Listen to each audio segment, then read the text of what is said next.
ദൂരേന്നൊരു മഴ ഇങ്ങനെ വന്ന് മൊത്തം മഞ്ഞ് പോലെ അങ്ങ് മറഞ്ഞു.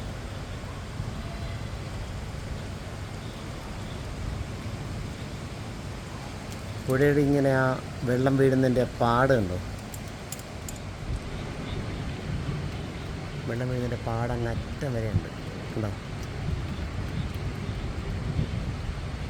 ആ വൈകുന്നേരത്തിൻ്റെ ആ ഒരു നിലാവും സൂര്യാസ്തമയത്തിൻ്റെ വെളിച്ചവും കൂടി ചേർന്നുള്ള ഒരു മിക്സും കൂടെ ആകുമ്പോൾ പ്രതിഫലനം കണ്ടോ വെള്ളത്തിലിങ്ങനെ.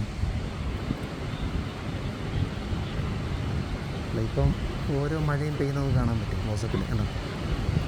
ഓരോ മഴത്തുള്ളിയും താഴേക്ക് പതിക്കുന്നു, ചെറിയ മിന്നൽ. മൊത്തത്തിലൊരു നല്ല ഫീലിംഗാണ് കണ്ടോ. പല ചിത്രങ്ങളാണ് നദിയിൽ മഴ വരച്ചിരിക്കുന്നത്.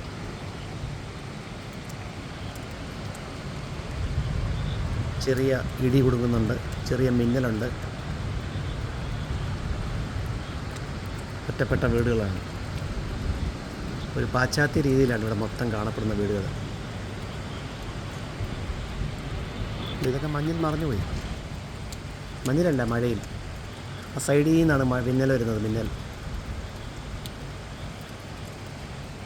പുഴയൊഴുകും വഴി.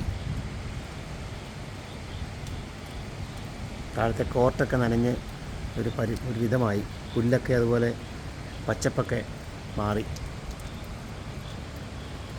ഒരു പ്രാവ് ഇങ്ങനെ പറന്ന്, പ്രാവല്ല, ഒരു കിളി.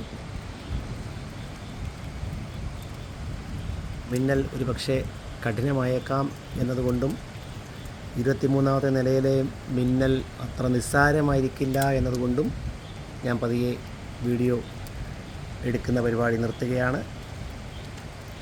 ഒരു മഴ വീഡിയോ നിങ്ങൾക്ക് സമ്മാനിക്കാൻ കഴിഞ്ഞു എന്നുള്ള ഒരു സന്തോഷത്തോടെ തന്തുക്കാവാലം. നമസ്തേ, സൈനിങ് ഓഫ്. ഇടി കൊടുക്കുന്നുണ്ട്.